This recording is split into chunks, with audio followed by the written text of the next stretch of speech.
Live. Everywhere. On netrootsradio.com.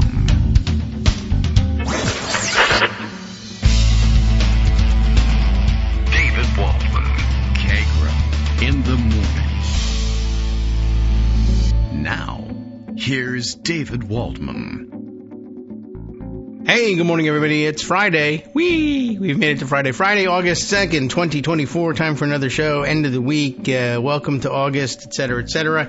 And Friday means very often long reads, deep dives, or deep dives into other people's deep dives anyway, plus a little commentary along the way. And, there's a big story. There's several. There's about 100 that I've been thinking all week. This would make a great Friday story. And it's like the newspapers are on to me, and they are releasing their big stories toward the end of the week, almost as if it had been the business model of the big newspapers forever and ever.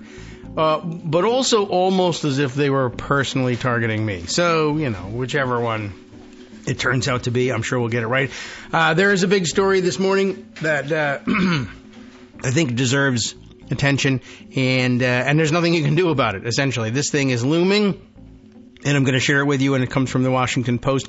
And I might as well just begin, although, let's see, how about a little more pleasantries? Like, everybody wants to warm up to these stories as well. So do I. Been watching the Olympics. Didn't personally witness, I guess, the last round of big Trump racisms. I paid attention to the Olympics instead. Although it was a remarkable evening, of course. In addition to the Olympic triumphs going on that included more big-time U.S. medals in another big-time in the U.S. sport, gymnastics is a huge part of the American Olympic experience, international, of course, but it's one of the big sports in America. If America medaled in team handball, we'd hear about it, but it would be like a curiosity. But gymnastics is one of the majors for network coverage. Not that I am able to watch anything live on a network anymore anyway, but Simone Biles got the gold medal that everybody kind of figured she was going to get. Poor timing for sad sack weirdo J.D. Vance, who, of course, has had to deal with the unearthing of his prior videos criticizing her decisions in Tokyo. And, of course, as we were discussing yesterday, this is just one of those major differences between Republicans and Democrats and venture capitalists and normal people, right? He's all about short-term game. How could she drop out of the Tokyo competition at this point? She let everybody down. She let America down. She's a loser herself, essentially. And why are we celebrating her as brave? She's chickening out. And everybody else, was kind of mature enough to come to the conclusion that if you're not mentally prepared, you can't do those things. If you're not mentally prepared to do those things. And if she's not, and she's going to end up hurting herself, and who knows what happens to her career, as opposed to being sensible, saying I have competed to the extent I am capable of doing. I can't work for whatever reason at this high level at the moment. I will come back and I will do it again. And now here she is, all-around Olympic gold medalist champion. It's the pinnacle of the sport. There's no higher achievement.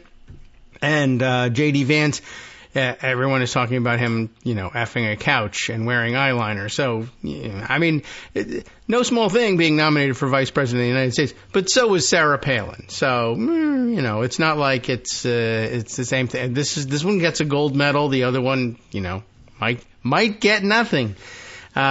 But anyway, her strategy, to the extent that there was a strategy about preserving herself to come back in the long term, proves to be correct. I don't think anybody should be terribly surprised. As smart as J.D. Vance is, probably the world's leading expert on Simone Biles is Simone Biles, and maybe the people around her who know her as well as she does. But anyway, bad timing for him. He looked like a jackass and an idiot, but that was going to happen anyway. And so there we are. Meanwhile, the released prisoners in the prisoner exchange made it all the way home yesterday, and it occurs to me that we had the big opportunity. I should have been, again, if I had access to network news, I could have turned it on and gotten the pronunciation of the guy's last name. You remember that when we were first talking about the fact that he was still being held, I picked up the story and read about it. Evan, is it Gerskovich?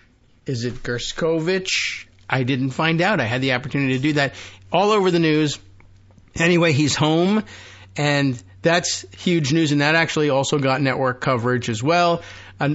Big day for America, and even jingoism, flag waving to be sure, people to be proud of in the Olympics, events to be proud of here at home, the arrival home of these long-held prisoners, and emotional reunion at the airbase. President Biden and Vice President Harris there to receive him.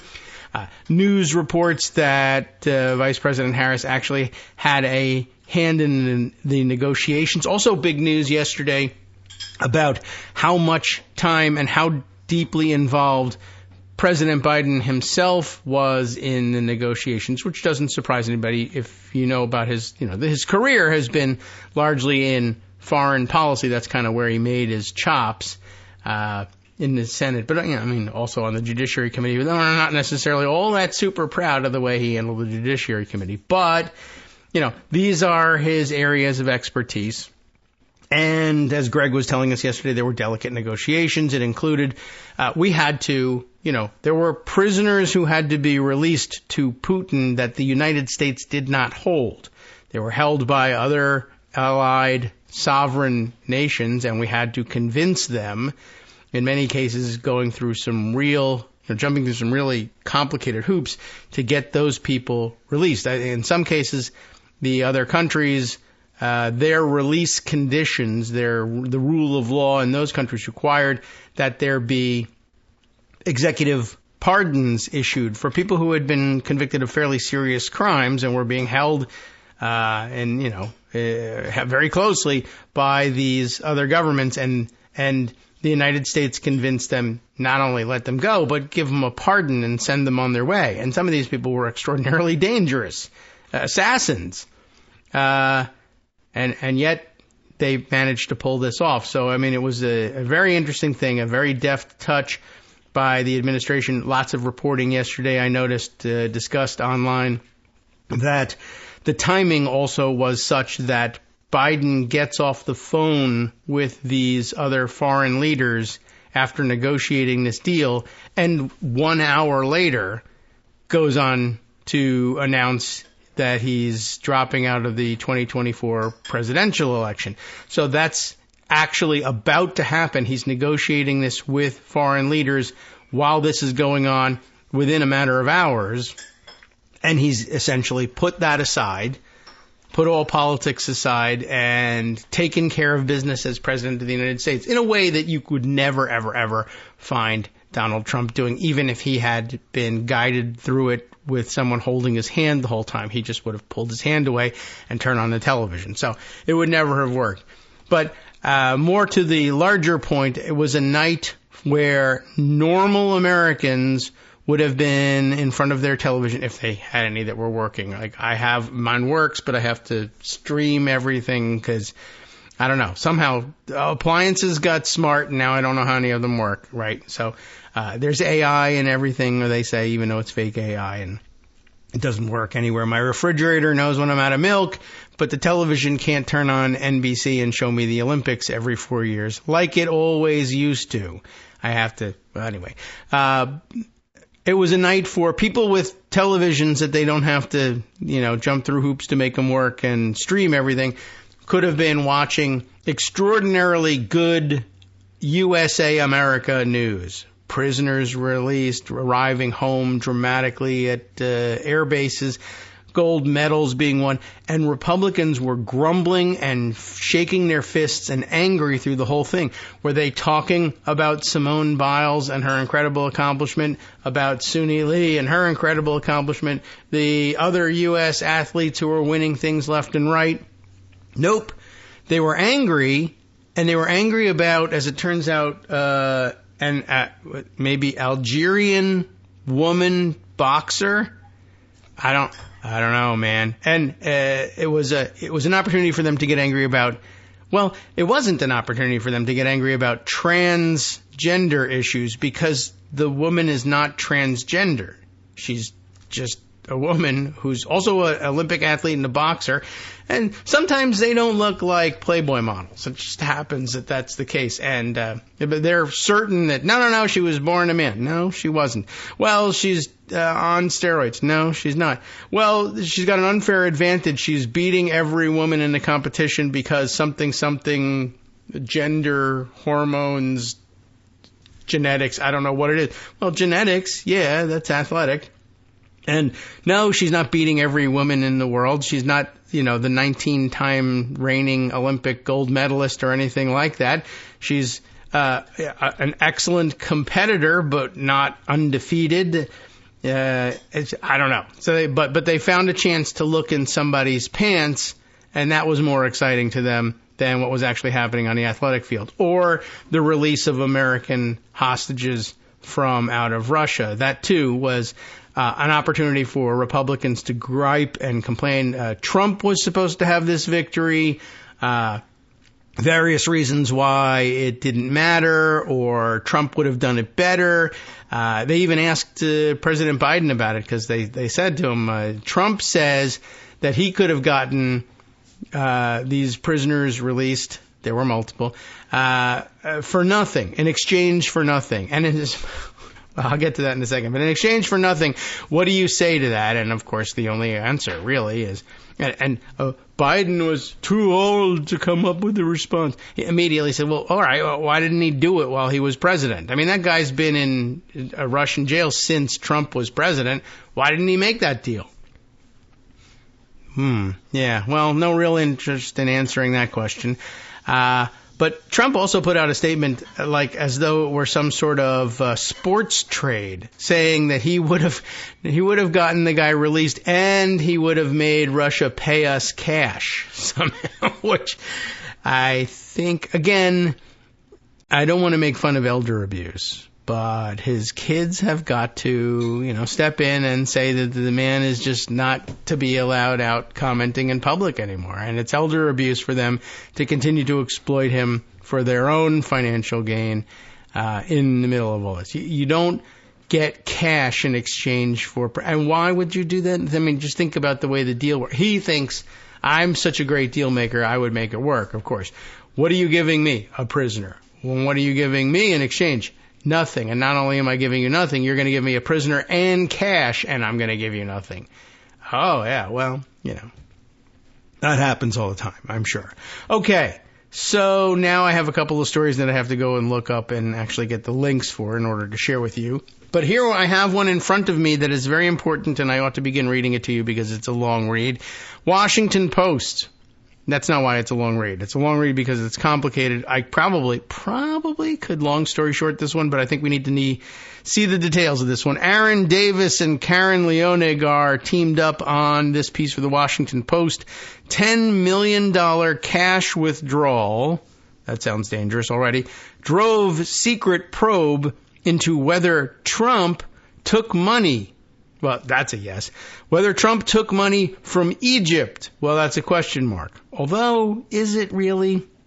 Because, as they do note deep in the article, and this may ring a bell with you as a political junkie, hasn't somebody else just gotten in trouble for taking money from Egypt? It seems like I've heard about that. And the answer, of course, is Bob Menendez, just convicted of that, the political situation which has ensued has been part of the focus for us. But, yeah, Egyptians bribing the one-time head of the Senate Foreign Relations Committee, and everybody wondering, what the F, why did that happen, and shouldn't we do something about it and maybe convict the guy who took the bribes? Trump, who curiously ran because he was supposedly rich as the guy who was immune from bribery, which in hindsight, actually most of us kind of knew in foresight that was ridiculous, but in hindsight you should not You can't be a functioning adult and still think, yeah, he's so rich he's immune from bribery. Well, he's rich because he takes bribes from everybody. He's the most bribable politician we've ever had, and we're convicting other guys. Meanwhile, if you're a Democrat and you're in office and you're facing re-election and you've been allegedly bribed, well, I guess now definitely bribed by Egypt, that's bad, and we're going to prosecute it and get a conviction. If you are a Republican and you are in office and seeking re-election and taking bribes from Egypt, well, not everything can be helped. Of course, it helps if you are the sitting president and you have a team of people who are dedicated to making sure that they can squash any investigation into you. But it's a delicate thing. They do have to dance around a little bit, or at least they used to have to dance around a little bit and try and correctly pull at the levers of power in order to make it work and make it look like, well, decisions were made, but, this sort of thing happens. I guess in the next administration, they'll just say, we're just not prosecuting the God King. That's it. So let's be sure to avoid that, shall we? Here's the story. The subheader reads, political appointees rejected efforts to search for additional evidence that investigators believed might provide answers, then closed the case. In the end, there's nothing definitive, but there's nothing definitive because these political appointees made sure that investigators never got the chance to find or even look for evidence that would have been definitive. What did it exist? We can't even answer that at this point, so fairly objectively speaking, we have to note that, but I think the story is rather intriguing nonetheless, and so do they, and that's why they provide it. 5 days before Donald Trump became president in January of 2017, a manager at a bank branch in Cairo, that's Egypt, received an unusual letter from an organization linked to the Egyptian intelligence service. It asked for the bank to, quote, kindly withdraw. I don't really care whether it be kind or not, but kindly withdraw $10 million, or rather nearly $10 million. The number is odd, so we'll keep an eye on it. But nearly $10 million from the organization's account, all in cash, which, I guess you could get a check, but that's how withdrawals are made. Anyway, inside the state-run National Bank of Egypt, employees were soon busy placing bundles of $100 bills into 2 large bags. It's usually legitimate. According to records from the bank, 4 men arrived and carried away the bags, which U.S. officials later described in sealed court filings as weighing a combined 200 pounds and containing what was then a sizable share of Egypt's reserve of U.S. currency.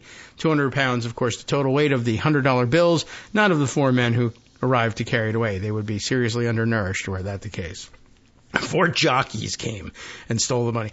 Federal investigators learned of the withdrawal, which has not been previously reported, early in 2019. Okay, the discovery intensified a secret criminal investigation that had begun 2 years earlier with classified U.S. intelligence indicating that Egyptian President Abdel Fatah El-Sisi, right, sought to give Trump $10 million, to boost his presidential campaign in 2016, a Washington Post investigation has found. That's bad. That's illegal. You can't do that. Since receiving the intelligence about Sisi, does he say Sisi? I'm not really sure. But, it's impactful to call him Sisi in some strange way. But since revealing the intelligence about Sisi, we'll say, the Justice Department had been examining whether money moved from Cairo to Trump, potentially violating federal law that bans U.S. candidates from taking foreign funds. It sounds like the potential was pretty high, because I can't imagine any other legitimate transfer of $10 million to a U.S. candidate for president, although Trump probably could. I sold them a beautiful, beautiful steak that was very delicious. And it's worth whatever I imagine. Anyway, investigators also sought to learn if money from Sisi might have factored into Trump's decision in the final days of his run for the White House to inject his campaign, which was short on cash at the time, with some amount of money from his own pocket. And can anybody guess what amount of money we're talking about? Sisi is going to transfer $10 million allegedly, to Trump. Trump is going to infuse his campaign with $10 million, quote-unquote, from his own pocket. Those questions, at least in the view of several investigators on the case, would never be answered, the Post found. Why not? Well, this is the story. Within months of learning of the withdrawal, prosecutors and FBI agents were blocked by top Justice Department officials from obtaining bank records that they believed might hold critical evidence, according to interviews with people familiar with the case, as well as documents and contemporaneous notes of the investigation. The case ground to a halt by the fall of 2019 as Trump's then Attorney General, William P. Barr, who's straight shooter, right? That's the guy, raised doubts about whether there was sufficient evidence to continue the probe of Trump. But he's very deft in it, I must say. The behind-the-scenes drama played out during an especially tense time for the Justice Department, with Trump accusing the agency, of course, of pursuing a politically biased witch hunt against him in its probe of Russian election interference. His appointees seeking to rein in investigators they saw as partisan, and some career supervisors growing wary of plunging the agency into yet another legal battle with the president. Barr directed Jessie Liu. Do you remember Jessie Liu? She's important to the story. Barr directed Jessie Liu, the Trump-appointed U.S. attorney in D.C., to personally examine the classified intelligence to evaluate if further investigation was warranted. Barr later instructed FBI Director Christopher Wray to impose, quote, adult supervision, unquote, on FBI agents that Barr described as hell-bent, as they should be, hell-bent on pursuing Trump's records, according to people familiar with the exchange. It is unclear what, if any, actions Wray, who was also appointed by Trump, took in response. So, shouldn't we want to clear that up? Yes. In June of 2020, the prosecutor Barr appointed to take over the office leading the case closed the probe, citing a lack of sufficient evidence to prove this case beyond a reasonable doubt. So that's the conclusion of the case. But you'll notice the prosecutor Barr appointed to take over the office leading the case. Well, Jessie Liu was leading the case, D.C. U.S. attorney. How come she's no longer leading the case? Well, we'll get to that at the end of this story. So hold on. That conclusion that there was lack of sufficient evidence belied the months of internal disagreements over whether investigators had been allowed to go far enough in seeking that evidence. Remember, at the heart of this is Bill Barr, who, you know, they say, well, the conclusion that Barr drew somehow belies the months of internal disagreements about this case, just as his quote-unquote executive summary of the Mueller report belied the actual contents of the Mueller report. So, a little bit of a pattern with this guy. Every American, it says here, should be concerned about how this case ended, said one of the people who spoke on the condition of anonymity to discuss the internal dissension. The Justice Department is supposed to follow evidence wherever it leads. It does so all the time to determine if a crime occurred or not. A spokesman for Trump's presidential campaign did not answer a list of questions from the Post, instead referring to this story as textbook fake news. It's Stephen Chung, you know, the guy whose name sounds like prison bars closing behind you. The investigation referenced found no wrongdoing and was closed, spokesman Stephen Chung said by email, and he's able to say that. It was closed. They said they found no evidence. That was a political steering of the case, of course. And then he goes on to the garbage. None of the allegations or insinuations being reported on have any basis in fact. The Washington Post has consistently played for suckers by deep state Trump haters and bad faith actors peddling hoaxes and shams. Well, he's got that routine down. An Egyptian government spokesman declined to answer detailed questions sent by the Post, saying, and probably truly, it is inappropriate to comment on or refer to rulings issued by the judiciary system or procedures and reports taken by justice departments in other countries, wrote Imane Khelif, the director of the Egyptian government's Foreign Press Center. In his email, Khelif also emphasized that the Justice Department had closed the investigation without charges. As he campaigns to return to the White House, incredibly enough, Trump has cast himself as, of course, the victim of deep state plots that sought to undermine his presidency, which he doesn't hold, often focusing his ire on the Russia probe that shadowed much of his time in office. That investigation did not ultimately find that Trump or his campaign had conspired with Moscow, but it did conclude his team expected the campaign would benefit from Russian interference for some strange reason. Unbeknownst to the public, during the same period, the Justice Department officials were investigating whether Trump had received help from the government of another foreign country, Egypt. Now, we know about Egypt and Menendez, which would lead you to believe, well, if I believe that happened, couldn't it have happened with Trump, who was even more susceptible and more important? It's more susceptible to bribery, and it would be more important to have him in your pocket than the Senate Foreign Relations leaders as well. And not mentioned, though, at all, that gets a brief mention, but not mentioned at all in this story is that weird situation which went on for years in which the execrable Steve KG Bannon, was mysteriously living in some benefactor's D.C. Capitol Hill mansion and running the Breitbart operation out of the same property, and no one could, for a while, figure out who's paying for this and who owns the damn place. And you may recall that, as it turns out, it was owned by an oligarch of some foreign extraction, and as it turned out, it was an Egyptian oligarch. I believe a member of the Egyptian parliament at one point as well.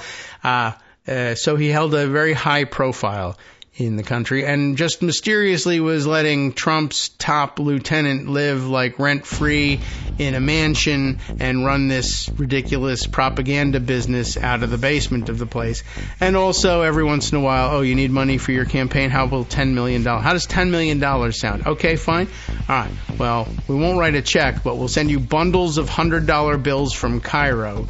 Just hang on just a moment. All right. Well, you need to hang on for 2 moments while we regroup during the break. We'll come back and get through the rest of this story. I hope we can fit it all in one more segment.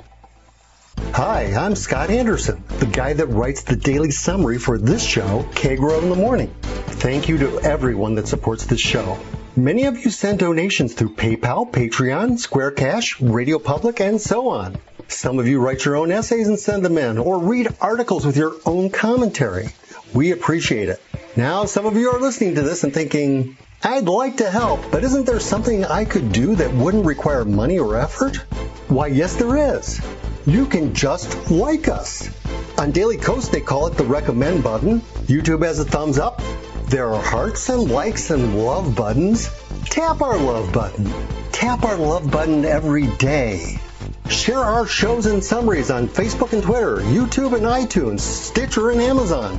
Most of these places allow you to write a review, so a sentence or two would be great. Recommend us to social media, or tell your friends to listen to the show. You aren't just helping us, you're helping them find their new favorite thing to listen to. You could change the world.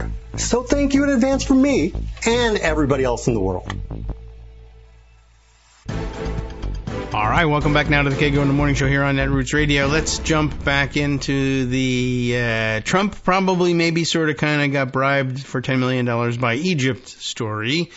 We had just sort of jumped into this part where we found out that the investigation, as we know, the Mueller investigation, technically did not ultimately find that Trump or his campaign had conspired with Moscow, but it did conclude that his team expected the campaign would benefit from Russian interference, and unbeknownst to the public, at the same time, during the same time period, Trump was under investigation by Justice Department officials of whether or not he had likewise received help from another foreign country, this time Egypt. In the years since the Egypt case was closed, the Sisi regime's ambitions to influence senior U.S. government officials, I mean, we know that now, right, have been laid bare by the bribery conviction of Senator Bob Menendez, the former chairman of the Senate Foreign Relations Committee. Wow. So, like maybe where there's that smoke, there's more smoke, more fire, what have you. Over the course of his presidency, Trump shifted U.S. policy in ways that benefited the Egyptian leader. I don't know if you can believe that, but there it was. A man he once called, and why would you say this about anyone, my favorite dictator. Okay, you shouldn't have one, and you probably shouldn't admit that the guy's a dictator if he's going to be a favorite of yours. But whatever. I guess he's just a weird guy, that Trump. My favorite dictator. I didn't even know that was the case. And honestly, if you told me, look, as an established fact, Trump has said that he has a favorite dictator, who is it? I guess I probably would have said Putin, I assume. And I assume that if he's in the room with Putin, that's what he would say. But then, I don't know, you have so many to choose from. Is it Viktor Orban? Does he consider Orban and or Putin a dictator? Is it the president of China? Is it the president of, I don't know. I mean, I don't know that I would have named the president of Egypt. But basically, I guess if I was allowed a follow-up question, like if you said, well, who did Trump call my favorite dictator? I would say, what dictator was he in the room with at the time? Because that would be the answer, I guess. You'd secretly reveal the answer to me by telling me that. Whoever he's close to at the moment. I don't know that he gave his favorite dictator the most beautiful chocolate cake in the world. So, Sisi should call him up about that. I'm your favorite. Where's the cake? Cough it up. In 2018, Trump's State Department, which is a terrible thing to ever have to contemplate, that there was one. Trump's State Department, which didn't release any prisoners from Russia, or at least none of the prisoners that were just arrived home yesterday, did nothing for them. In 2018, Trump's State Department released $195 million in military aid that the United States had been withholding, which is interesting, because then he went on to withhold more later on, but from Ukraine. But he released the aid that the U.S. had been withholding over human rights abuses, because who cares about them, a move that had been opposed by his own first Secretary of State. Was that Rex Tillerson? Didn't he say upon leaving, yeah, Trump is an effing idiot or something? Well, anywho, this had been opposed by his first Secretary of State, and then he followed it up with the release of $1.2 billion more in such assistance. The Justice Department and the U.S. Attorney's Office in D.C. declined to answer detailed questions for this report. The FBI declined to answer the Post's questions or to make Wray available for comment. Barr also declined to answer detailed questions for this report, and Liu did not respond to a similar inquiry. Don't forget that she's in this story. Okay. In an interview, Michael Sherwin, the then acting U.S. Attorney, the then acting, yes. Can we play acting. It? Yes, there we are. The then acting U.S. Attorney. Remember, everyone's acting. And this is, in fact, an important part of the story here. Jesse Liu starts out here as not the acting, but the appointed, Senate-confirmed U.S. Attorney for D.C.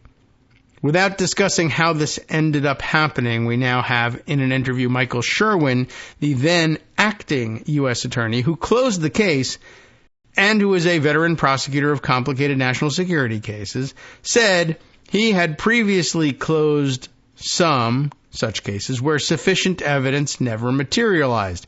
I made the same decision here, and I stand by it, Sherwin said. Okay. We'll learn a little bit more about who Sherwin is and how he got to this position later on. This exclusive account of the Egypt investigation is based on a review of thousands of pages of government records, including sealed court filings and exhibits. The Post also interviewed more than 24 people with knowledge of the investigation. The individuals spoke on the condition of anonymity to discuss a sensitive probe that ended without criminal charges. Some showed the Post emails, texts, and other documents corroborating their accounts. The investigation was shrouded in secrecy for the entirety of the more than 3 years the case was open, from 2017 to 2020. It surfaced obliquely in that time only once. Remember this? When senior judges closed a part of the federal courthouse in D.C., the Prettyman, right? Courthouse, to hide the identities of the parties in a hearing, then described as involving a state-owned foreign corporation that was resisting a subpoena. Many observers assumed that the corporation was Russian.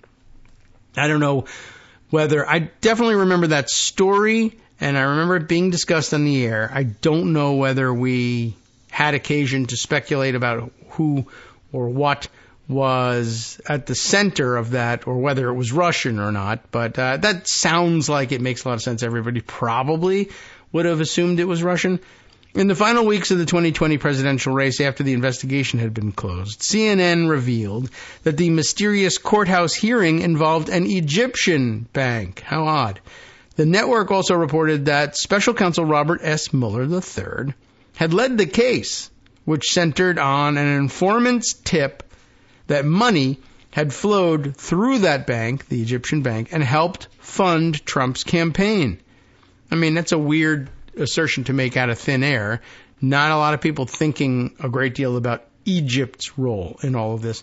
Unless, of course, you were saying, well, why is this random Egyptian guy letting Bannon, the key strategist, live in this mansion for free?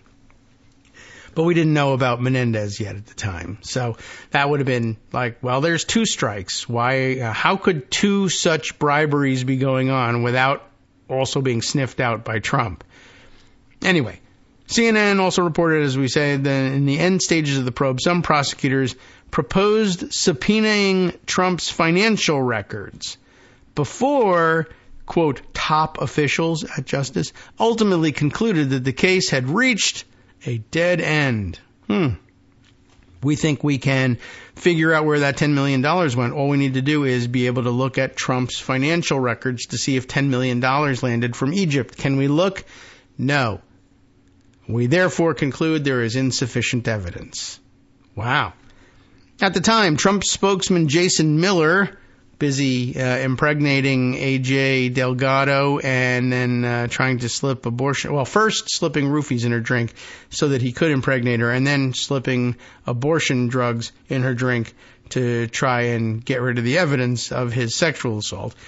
At the time, Trump spokesman Jason Miller, in between those two episodes, I guess, rejected the allegation of money flowing to the campaign, saying President Trump has never received a penny from Egypt. I was thinking about that this morning.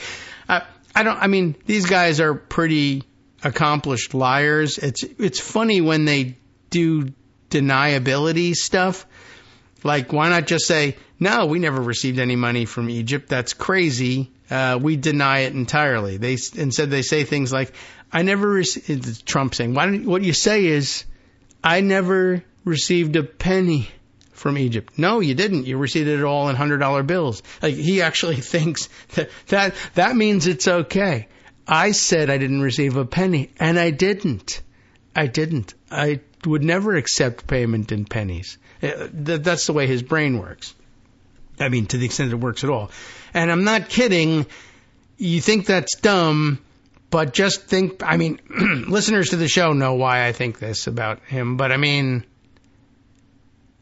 Donald Trump, literally took away from the conversation with military advisors that stealth aircraft were invisible to radar. Right? He literally walked away saying, I can't believe it that they make these airplanes out of invisible metal. What?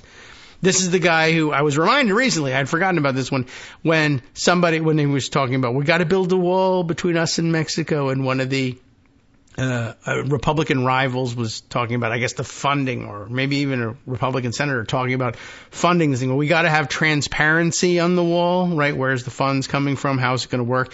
We need transparency on the wall. And Trump took that to mean, and he said, okay, you're right, we do, so we're going to make the wall see-through in certain parts. What? Why? That's not what he meant by transparency. Well, because a lot of times these drug smugglers, they throw the drugs over the wall to get it in. What? We haven't built the wall. What are they throwing? They throw the drugs over the wall, and they're very heavy drugs, and they could hit you in the head. They could hit you in the head and kill you.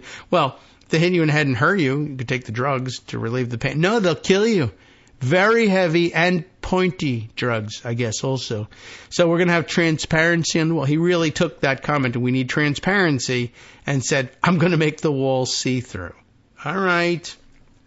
I mean, by the way, there are a couple of people who have written me with their suspicion that the reason he keeps talking about, well, he's always talking about the border, but the reason he then somehow segues into his stupid Hannibal Lecter joke, in which it's never really made clear that he understands that Hannibal Lecter is a fictional character. But anyway, why Hannibal Lecter? And a couple of people have written me suggesting that the reason is, well, Hannibal Lecter, you remember, he was a fictional character, but he was insane, right? He was in prison, but I guess he took that to be an insane asylum. And every time people talk about the problems at the border, we hate the asylum. It's the asylum. And then he goes into his Hannibal Lecter stories and then says, Mexico, they're releasing people from their insane asylums, their mental institutions, which may or may not also have had, well, I don't know if it has any basis in fact at all. It may also have happened, but I think, again, he just scrambles it all in his brain. Insane asylum, political asylum. It's all the same. Transparency on the wall, see-through wall. Anyway, so this is an interesting thing. I don't know whether this is his intention to dodge and saying, President Trump has never received a penny from Egypt. He didn't. It was all hundreds. The Post investigation reveals that the investigators identified a cash withdrawal in Cairo of, remember I said it wasn't quite 10 million. I mean, it is $9,998,000. Just even. I don't know why $2,000 less than $10 million. I'd be very curious to know why anybody making this decision, for whatever reason, let's say they're not bribing Trump, and it's all clean. Why? I just can't imagine saying what I need here is $9,998,000. Why did I never get round up? Anyway, as it turns out, that is nearly identical to the amount described in the intelligence, as well as to the amount that Trump had given his campaign weeks earlier. A key theory that investigators pursued based on intelligence and on international money transfers was that Trump was willing to provide the funds to his campaign in October of 2016. Remember, he's super rich, etc., right? Because he expected to be repaid by Sisi, according to people familiar with the probe, which is incredibly cheap and cheesy, but Trump to a T. No pun intended. In pursuing the Egyptian intelligence and other lines of investigation, Mueller's team looked more deeply into Trump's finances than has been previously reported. The Post found that investigators obtained bank records for some of the accounts Trump used most frequently when he was a candidate for office, and that the debate inside the Justice Department centered on whether investigators could obtain additional records extending into the time Trump was president. Where some career investigators saw evidence that justified digging deeper, Barr and Liu expressed doubts. Trump's attorney general did not order the case closed, according to multiple people with knowledge of the events, but his instructions to Liu and later his selections to replace her helped steer it to that end. Okay, again, keep that in mind. Next up, Team 10. What is Team 10? Well, first let me tell you that one official, I'll set the scene this way. One official called it jaw-dropping. What? Well, let's find out. In early 2017, Justice Department officials were briefed on initial reports from the Central Intelligence Agency that Sisi had sought to send money to Trump. The intelligence had come partly from a confidential informant who had previously provided useful information. According to people familiar with the matter, intelligence the CIA gathered in other operations corroborated parts of the individual's account, the Post learned. Justice officials sent the case to Mueller, who had been appointed in May to investigate the alleged links between Trump's campaign and Russia, based on the theory. Why send it to Mueller? Well, the theory was that Egyptian allegations dovetailed with possible foreign election interference. So similar investigation. Why don't you take this one too? Federal election law bans, of course, foreign nationals and governments from making contributions or donations to providing any other direct or indirect financial support to candidates for political office in the United States. Gold bars, cars, vacations, cash, what have you.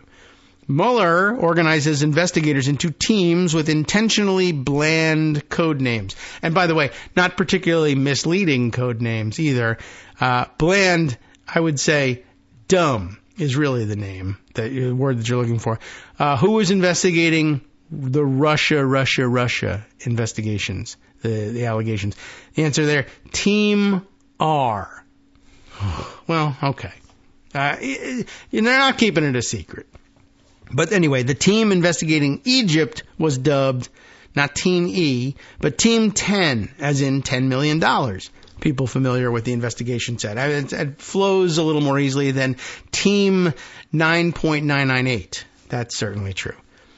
By early summer of 2017, prosecutors and FBI agents began sizing up the sensitive intelligence, taking stock of publicly available information, and pursuing other leads.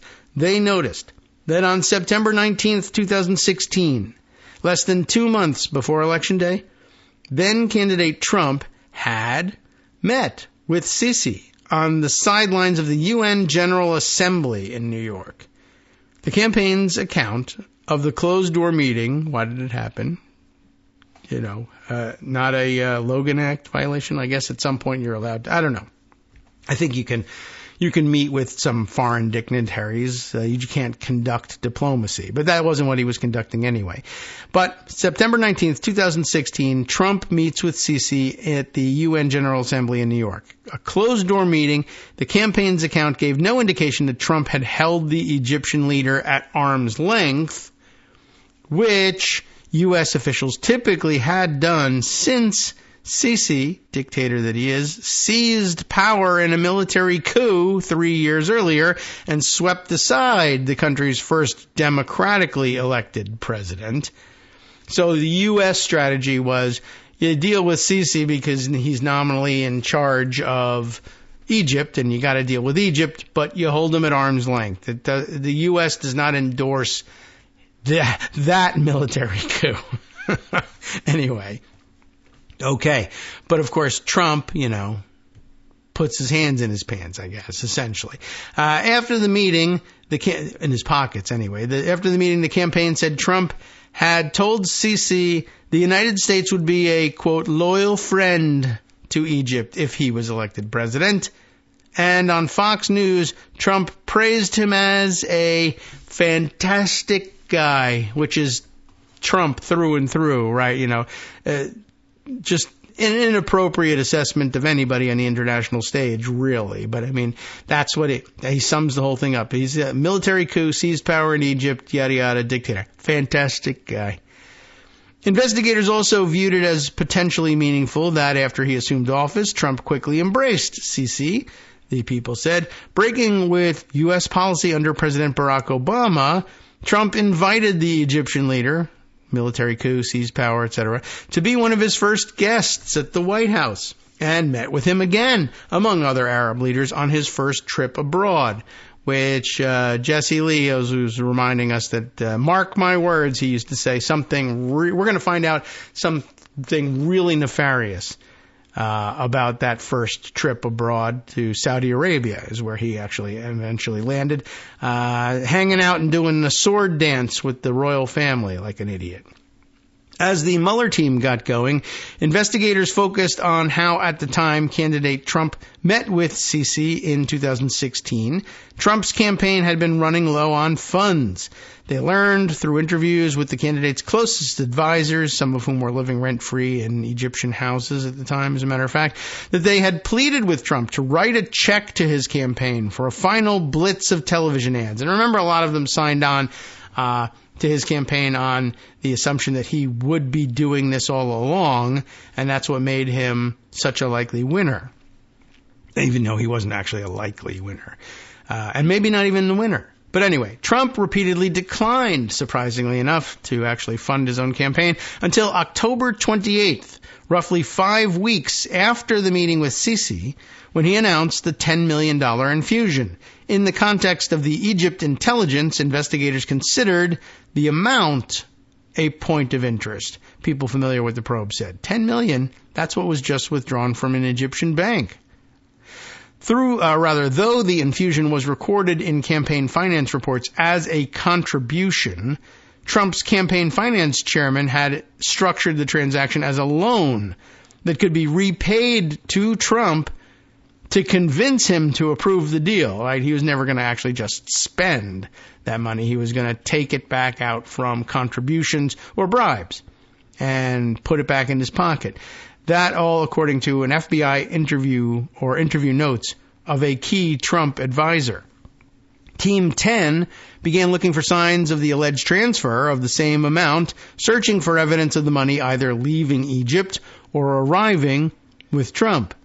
By early 2018, according to previously unreported documents reviewed by the Post, investigators had obtained records from a handful of Trump's most heavily used bank accounts and analyzed large transfers between May and November of 2016, from before the Trump-Sisi meeting in New York until after Trump wired money to his campaign.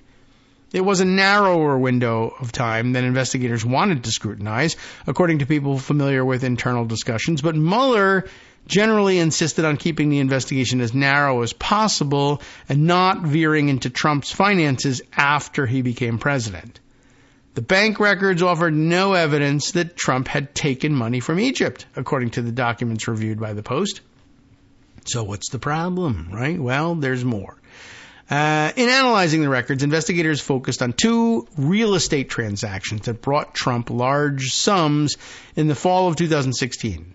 The document showed one of those was the refinancing of a Las Vegas property, which the New York Times later pointed to as a possible source of the $10 million infusion to his campaign. Agents concluded both were irrelevant to the Egypt investigation, according to people briefed on the case. Okay. Peter Carr, a Justice Department spokesman, declined to comment on behalf of the former special counsel's office. In July of 2018, Mueller's team subpoenaed the National Bank of Egypt.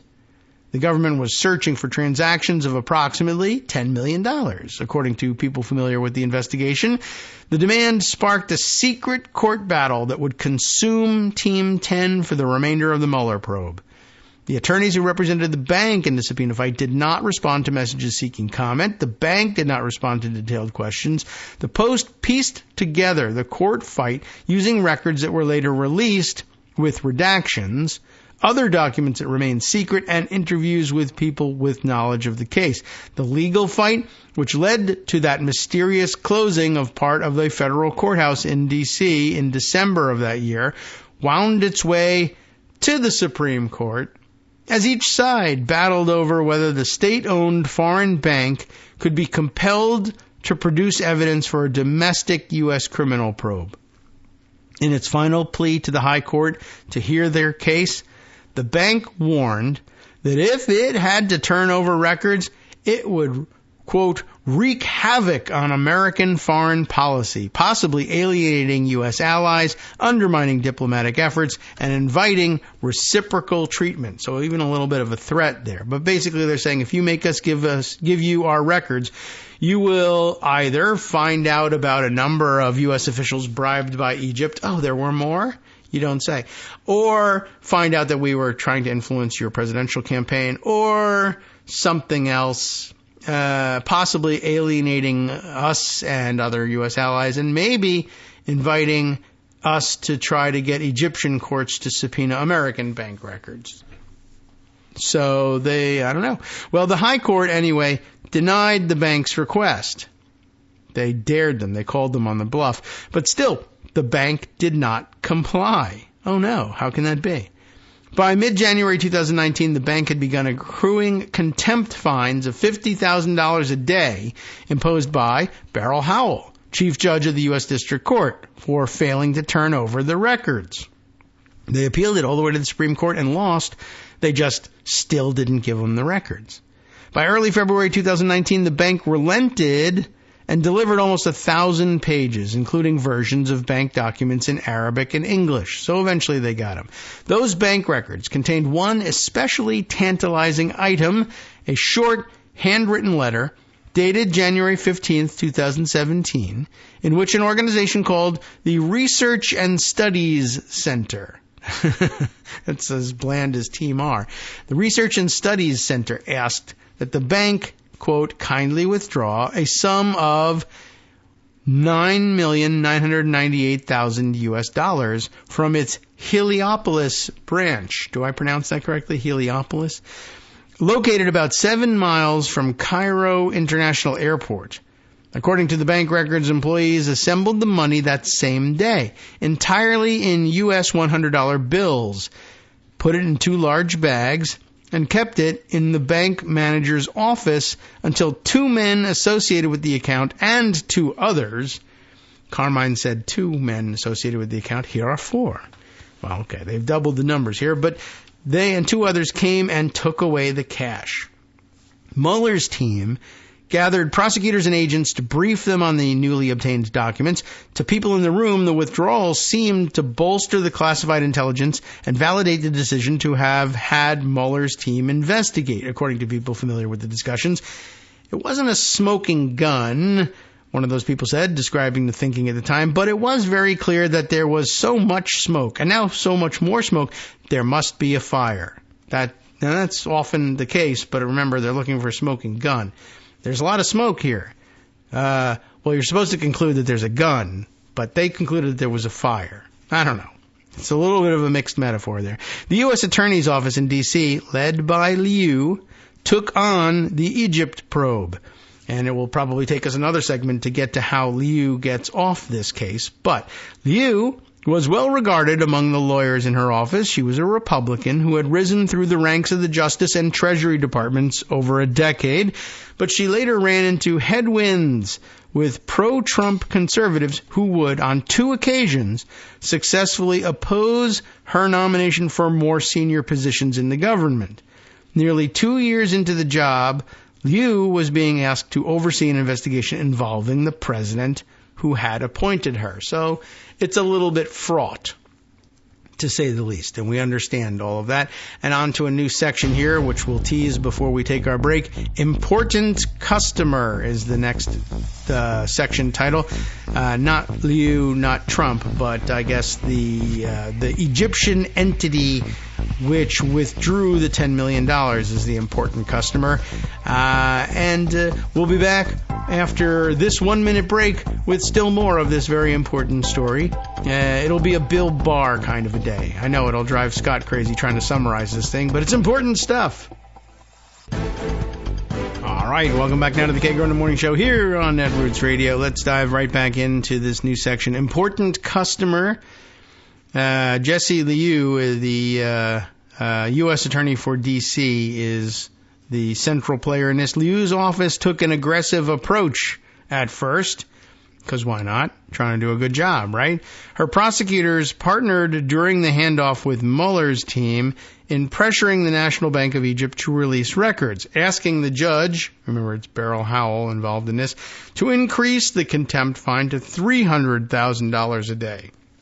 And maybe it was that threat that got the bank to eventually relent and release these 1,000 pages worth of documents.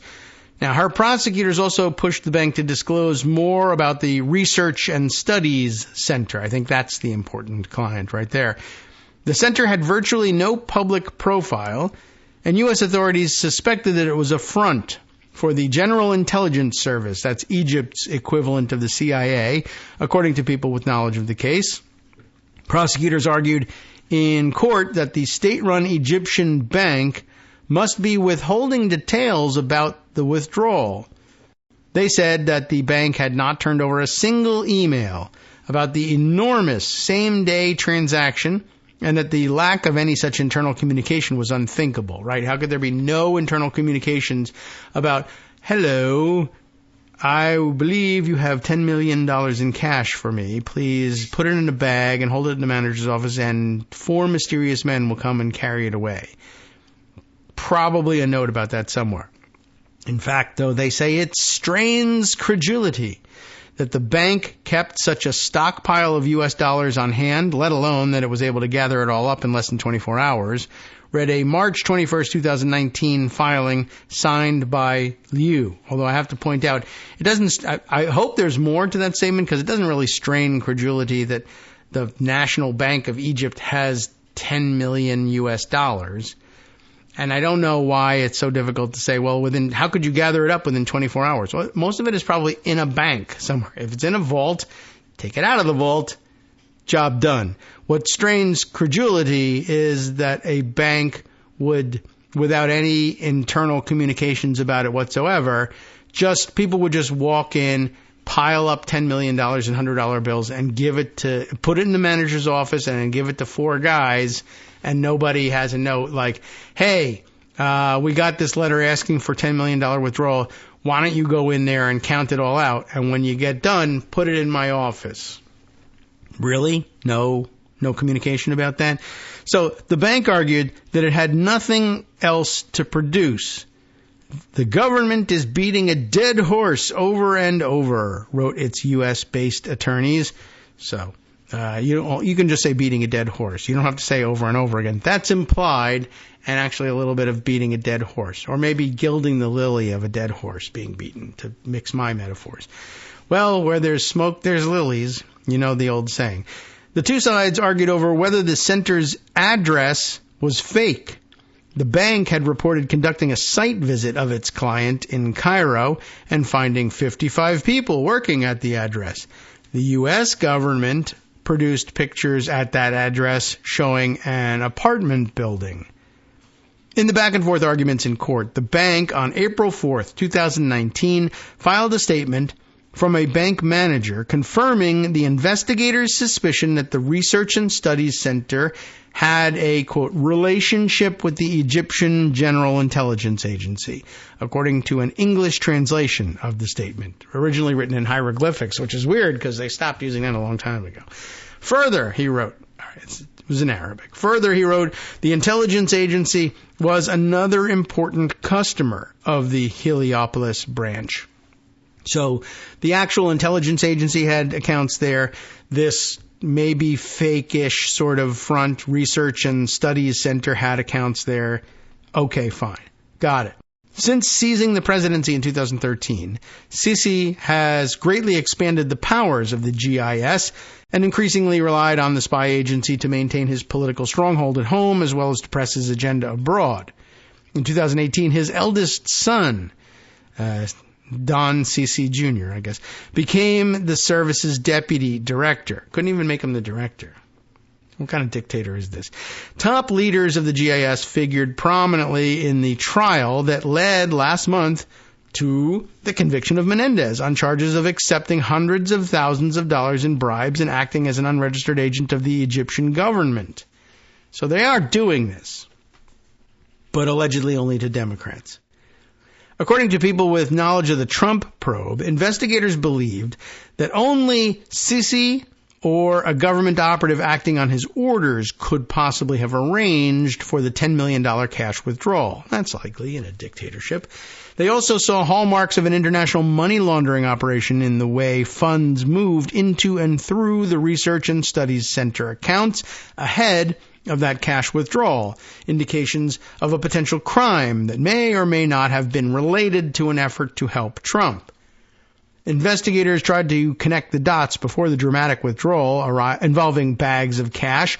They noticed that separate transactions in China and Egypt over a 14-month period suggested a possible path for the $10 million. The Research and Studies Center opened an account at the bank's Heliopolis branch, we know about that, in November of 2015, the bank's records showed. In August of 2016, almost a year later, the center opened a second account, this time in the bank's Shanghai branch. So the Egyptian National Bank of Egypt has a branch in Shanghai, China. And they opened an account there because reasons. 5 days after that, a company that investigators believed was tied to an Egyptian oligarch Like, I don't know how many there are, but there was an Egyptian oligarch letting Steve Bannon live and work rent-free in a mansion in D.C. that he owned. Well, an Egyptian oligarch initiated a transfer of some certain amount of money into the center's Shanghai account, records showed. What was that amount of money? Anybody want to guess? Express it, please, in millions of dollars. Use the round number. 10. That's right. An Egyptian oligarch initiated a transfer of $10 million into the Research and Studies Center's new account in Shanghai. The transfer, though, was held up, but then cleared for deposit in Shanghai in December, the records showed. The same amount was transferred from that account to the center's account at the Heliopolis branch shortly before the cash withdrawal there on January 15th, 2017. So again, right, what do we have? November 2015, they open an account in Heliopolis. August 2016, they open an account in Shanghai. August 2016, Egyptian oligarch puts $10 million into the bank in Shanghai. Then, a few days later, transfers $10 million from the Shanghai account to the Heliopolis account. All right. And then, a few days after that, it turns out in 2000, it looks like maybe longer than that. So 5 days after that, in 2016, August 2016, transfer of $10 million from Shanghai. It gets held up. It gets finally made in December of 2016. And then January 15th, 2017, that is like 2 weeks later, all of a sudden, they're withdrawing $10 million in cash from Heliopolis, and then, boom, it's gone, and then all of a sudden, apparently, Trump has $10 million. 3 days later, the center closed its account in Shanghai. Within 90 days, the account in Heliopolis was closed, too. What do you know about that? The Post could not determine if the Research and Studies Center still exists. A corporate registration number listed in a 2019 bank record does not appear in searches of a government website or on a commercial database of Egyptian businesses. For U.S. authorities, in the spring of 2019, that was where the money trail went cold. A new round of investigative steps would be necessary to see if the money ever appeared on Trump's side of the ledger. Next section here refers to that adult supervision part, and now we begin to find out why what happened to Liu was of interest. In April of 2019, the FBI agents and federal prosecutors proposed a plan to drill deeper, people familiar with the investigation said. They eyed a range of investigative targets in Egypt, such as seeking additional bank records and witness interviews. But in the FBI agents' view, the people said, there was little reason to take those steps unless they could act on the most important part of their plan, looking at a wider set of Trump's banking records. And that part of the plan proved the most contentious. I can't believe it. In a series of meetings beginning that April, FBI agents and supervisors told Liu they supported a proposal to subpoena Trump's banking records, according to contemporaneous notes of the discussions. Liu had concerns about the scope, the notes say. Investigators pressed their case with Liu. They argued that Mueller had not authorized his agents to obtain records later than November of that year.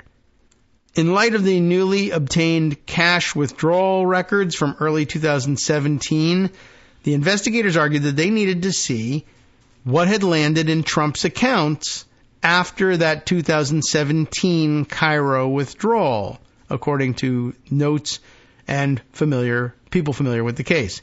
Finally, in June, agents seemed to have a breakthrough in a meeting with Liu. According to the notes, senior officials from the FBI's Washington field office told her that bureau leaders supported the effort.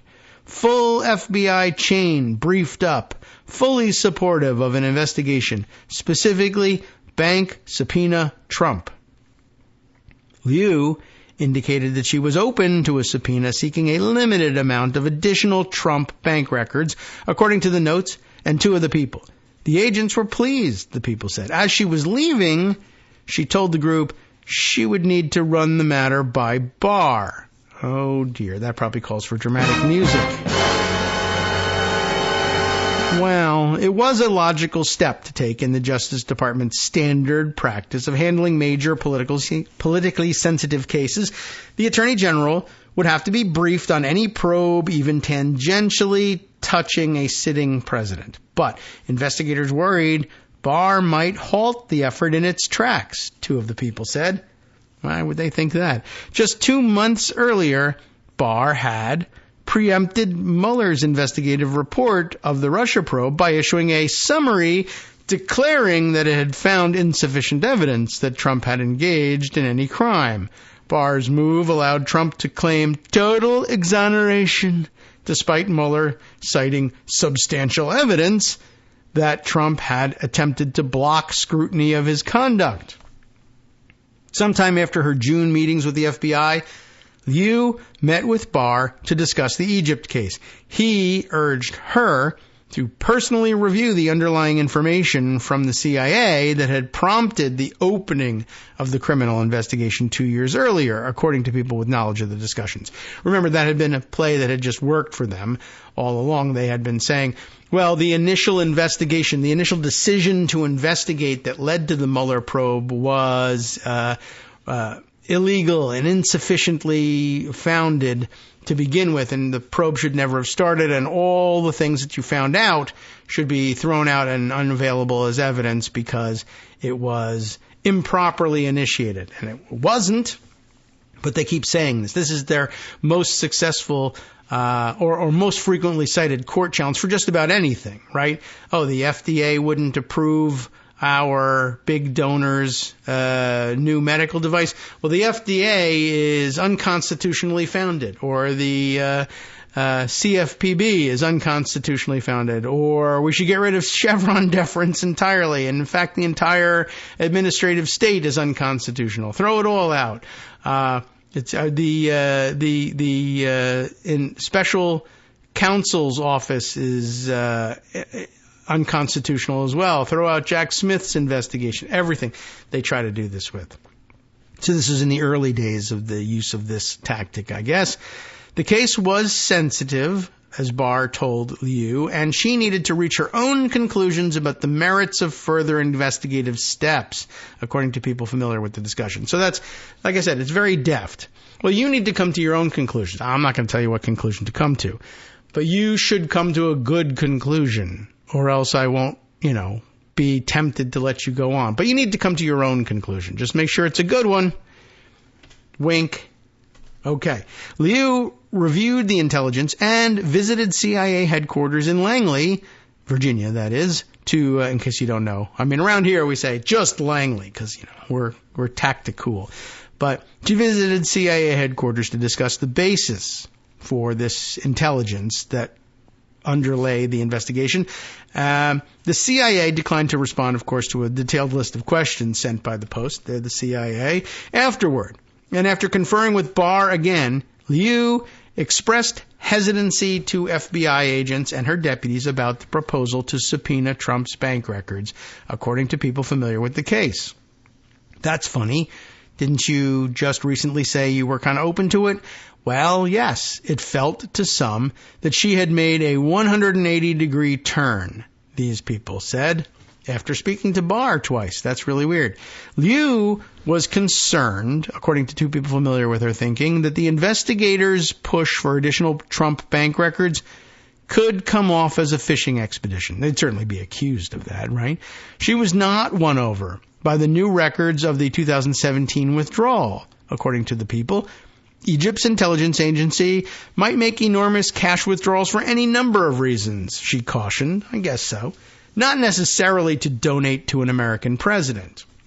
And ordinarily you'd say that probably isn't the reason. But now that you know it's Trump, well, maybe it is. But still, we don't know for sure. Well, right. Why would they withdraw $10 million? I know it's natural to think that it's for a bribe for Trump. That'd be my first idea, too. But maybe they had something else they wanted to. Maybe they needed to hire an assassin to go kill somebody. I don't know. That is a valid point. Now, Liu also expressed concern that Mueller's Egypt investigators had obtained and scrutinized numerous Trump bank records for 2016 without finding anything. And now they're asking to look for even more records from 2017. I understand the hesitancy there, but remember, the withdrawal is made in 2017. Like, if you think it got paid to Trump, looking at his bank records for 2016 isn't going to help, right? Frustrated government investigators argued to Liu that in any other case, even with far less compelling evidence, they would have been able to obtain additional bank records in a heartbeat, according to one person who spoke to the Post. Privately, Liu told some supervisors in her office that with Trump having announced his bid for a second term, and remember he did it super early, right?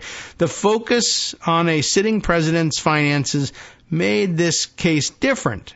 People with knowledge of the matter said, although investigators argued that pursuing bank records would be entirely covert, Liu said she worried that the Justice Department could be accused, once again, of interfering in a presidential election. They were being led around by the nose by Trump's manipulative accusations. Some career supervisors briefed on the developments sympathized with the challenge Liu faced. She was being asked to take the monumental step of probing the sitting president's financial records in the wake of his claims that the Russia investigation had been based on a hoax, as he likes to say. CIA officials had also relayed to Liu concerns that apart from Trump's bank records, other steps investigators also wanted to take could jeopardize their operations, according to people familiar with the discussions. As the summer wore on, Barr also met with Wray from FBI and some of their top deputies to discuss the Egypt case. Two people with knowledge of the meetings described it to the Post. Barr told Wray he had a problem. Liu seemed uncomfortable making key decisions in the case. Barr said she doubted that some investigative moves were justified but felt pressured by the agents. Barr said Liu worried that blocking some investigative steps might be perceived by the team as quashing a politically explosive investigation. The two people said he is a very deft operator.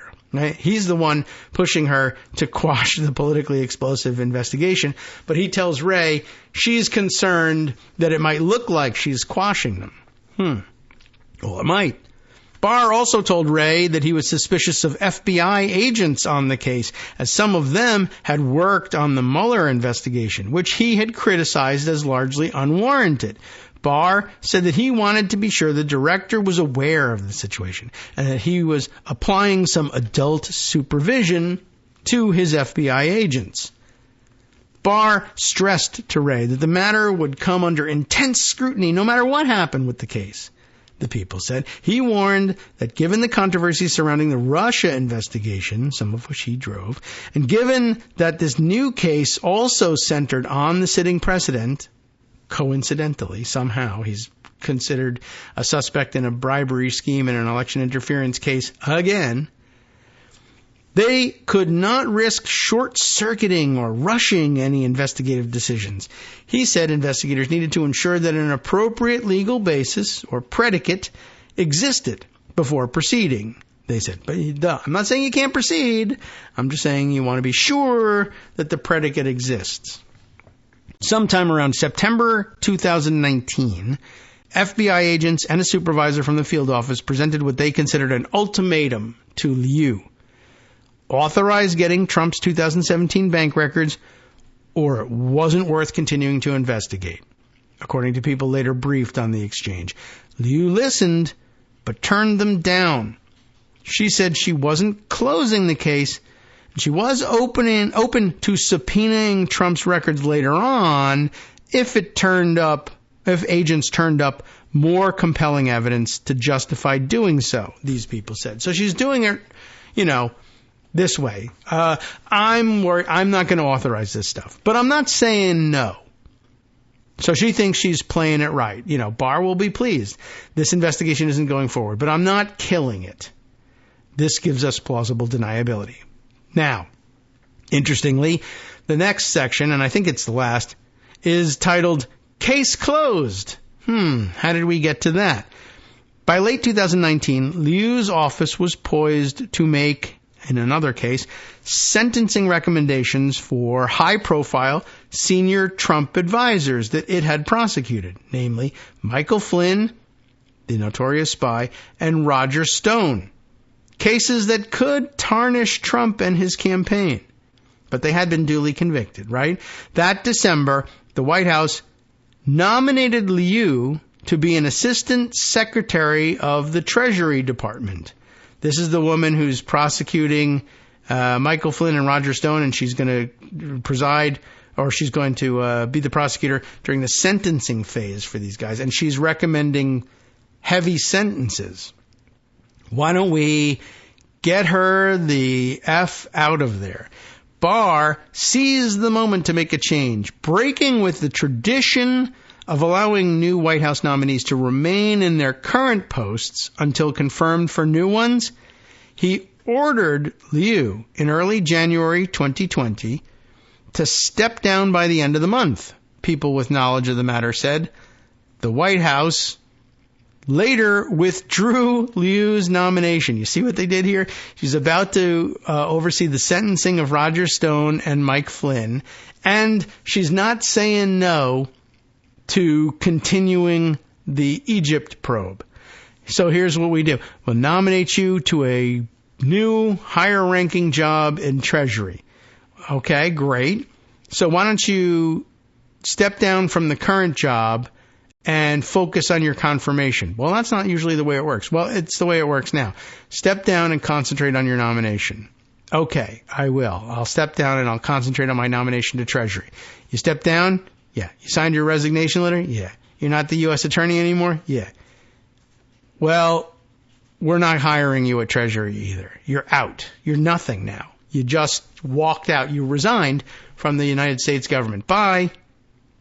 What? But I'm so loyal. I can't believe the leopards ate my face. Yep. Bye. Barr installed instead a longtime ally, Timothy Shea. But by the way, he's got a juicy face as well. Timothy Shea, who was then serving as a counselor to Barr and had previously worked with him in the George H.W. Bush administration, right? Barr should have been, gone a long time ago. H.W. At one of Shea's first meetings, the office's senior leadership briefed him on major pending cases and outlined the Egypt probe on their proposed subpoenas for Trump, bank, and foreign bank records. Trump Bank and Foreign Bank. Shea told them, I'm putting a hold, and Shea said he was putting a hold on any investigative steps while he got up to speed. People with knowledge of Shea's instruction says, sounds reasonable-ish on the surface, right? I don't know anything about it. Well, let's not make any hasty decisions until I am up to speed on these cases. Now, after the meeting, investigators discussed their feeling that Shea's reaction to the Egypt case was so negative that it spelled the end of any forward movement, the people said. They didn't return to press Shea for those subpoenas. They just thought he wouldn't do it. Shea declined to answer any detailed questions for the Post. Shea told associates that he had not conferred with Barr about the case, according to two people familiar with Shea's description of events. Barr, however, grew disappointed, oddly enough, with his hand-picked chief prosecutor for a separate reason. According to people familiar with Barr's thinking, Shea allowed attorneys in his office to recommend a lengthy prison sentence for Stone, who had been convicted of multiple felonies, by Liu, who had been pushed out, right? Less than 4 months after appointing him, Barr replaced Shea. The leopard ate his face. Replaced him with Sherwin, the guy previously mentioned, not Sherwin-Williams, but someone Sherman. William Sherwin. I don't remember what his first name is, but he's a former Navy intelligence officer who had spent a decade prosecuting counterintelligence and terrorism cases before becoming an advisor to Barr. In a meeting the first week of June, senior leadership once again reviewed major pending cases with the new acting U.S. attorney, right? They kicked Liu out. They put in Shea. Shea said, I'm not making any decisions until I'm up to speed. They got him up to speed. Then they fired him, and they bring in Sherwin. And Sherwin says, not going to make any decisions until I'm up to speed. So once again, they're reviewing pending cases. And Sherwin listened to the status update on the Egypt probe. Prosecutors had not been able to gather any new information for months, of course, because they were stopped by Shea. But they argued to Sherwin that there was still steps that they could pursue in this case. Sherwin told the team Well, this lack of evidence means the case should be shut down. With some already resigned to that outcome, no one spoke up to object. People familiar with the discussions told the Post. On June 7th, he sent an email to the head of the FBI's Washington field office. The subject line of the email, which was reviewed by the Post, read, Egypt investigation. Based upon review of this investigation, Sherwin began, his office would be closing the above matter because neither an indictment nor a conviction was likely. In an interview with the Post, Sherwin said Biden administration appointees, including Attorney General Merrick Garland, who took over the department months later, could have relaunched the probe if they disagreed. This case was closed without prejudice, he said. Anyone could have reopened the case the second I left that office. The case was not reopened. Are you mad about that? Well, do remember that incoming Biden administration Justice Department leaders and prosecutors in the D.C. office were immediately consumed with cases from the January 6, 2021 attack on the Capitol, the largest investigation in the department's history. Flood the zone. Hi, everybody. It's me, David Waldman. Yes, the same guy who interrupts you all the time. Interrupting you one more time just to tell you again, another reminder that your contributions are what keep this show on the air, and Patreon.com, Patreon.com, is still among the easiest ways to make the sustaining subscription donations that keep us afloat. Are you ready for the pep talk about how our Patreon campaign is still going strong and growing? Well, too bad. Yeah, the plain fact is we actually are headed in the wrong direction, and whereas we once had about 175 monthly patrons, we're now actually down below 150. Time to recruit some more. Not exactly the kind of news I wanted to share, but there it is. For those of you in a position to support the show, Patreon.com does make it easy to make those secure, recurring monthly contributions to do so. Patreon.com/KagroX gets you straight to our donation page. We've been through a lot together. The worst of the pandemic, we hope. The worst of the insurrection, we hope. So go ahead and treat yourself. You don't need an excuse. Give yourself the gift of a little something you enjoy in life. Support the show. And of course, if you happen to prefer using PayPal or even the Square Cash app, we're up and running on those options too. So thanks again, everyone, for all your support. We couldn't, or at least shouldn't, do it without you. Hope you'll be on board soon too. Thanks for all your support.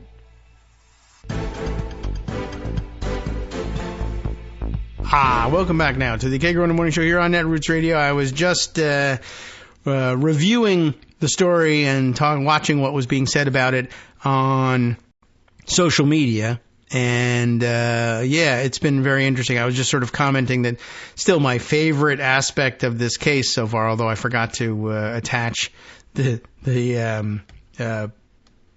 Washington Post's story to the tweet about it. Not tweet, but blue sky skeet. God damn it, I hate that word.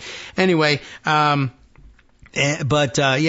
favorite aspect of the case so far is the one we just got to and just reviewed, which was the way they push Jesse Liu out. I mean, that's some, I guess you gotta, under no circumstances do you have to hand it to the Trump administration, but you kind of almost have to hand it to them in terms of the deftness with which they did this, that they push Jesse Liu to take this new appointment at the Treasury Department so that she stops overseeing this case, and then tell her you got to quit pending your approval for the Treasury job, and then as soon as she quits and has no more toehold in the Justice Department, they then rescind the nomination to Treasury and leave her hanging. That's really amazing.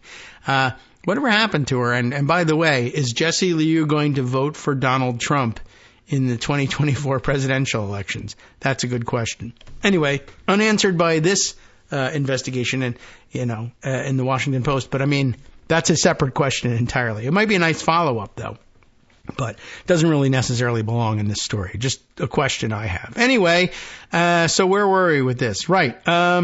So Timothy Shea finds his face then eaten by leopards, and he is pushed out. He's replaced by someone, Sherwin, and I think right at the beginning of this story is they do list what his name is, and I kind of want to go back and see if I can find it earlier, but where do they mention Sherwin the first time? That might actually take me a little bit too long to come up with, but it's too bad. I was trying to remember that name for when it came up again, because my first run through the story earlier this morning, deciding on whether or not it was important enough to spend the whole show on, I did see it, and I knew this was going to come up, and I just, whatever. I couldn't have it open in enough windows to keep everything easily at hand. At any rate, all we really need to know is that the gentleman's last name is Sherwin. So in an interview with the Post, Sherwin said the Biden administration could have picked up the case, right, and sort of lays the blame on them. Merrick Garland could have reopened this case. Anybody really at the Justice Department under Biden could have reopened this case, but they didn't. Well, they didn't because you created a much bigger case. You forged electoral college certificates.